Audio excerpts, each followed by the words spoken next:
நான் என் லைஃப்ல ஏதாவது பெருசா சாதிக்கணும் மச்சான். நீ எதுலடா சாதிப்ப? உனக்கு என்ன தெரியும்? நான் நல்லாவும் படிக்கல. ஸோ ஒரு மாதிரி சுமாராக படிக்கும் பொழுது என்னன்னா நிறைய முடியாது, வராது, தெரியாதுன்ற வார்த்தையை கேட்டு கேட்டு வளர்ந்தேன் நான். அப்போ விட்டுட்டேன். இப்போ தோணுது ஜெயிக்கணும்னு. முடியாதா கோச்? அப்போ நாங்கள்லாம் வேஸ்ட்டா? எங்களெல்லாம் ஜெயிக்கவே முடியாதா?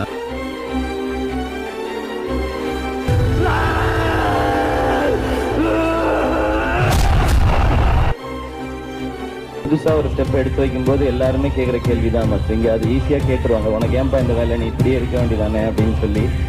அது தெரில, சில மனசு மட்டும் அப்படியே இருக்கணும்னு தோணாது, இதை தாண்டி ஒரு ஸ்டெப் எடுத்து வைக்கணும்னு தோணும். அதுவே ஃபஸ்ட்டு சக்ஸஸ் தான் நினைக்கிறேன். இந்த உலகத்தில் முடியாதுன்னு எதுவுமே கிடையாதுடா. நல்லா பெர்ஃபார்ம் பண்ணால் யாரும் யாரையும் ஜெயிக்கலாம்.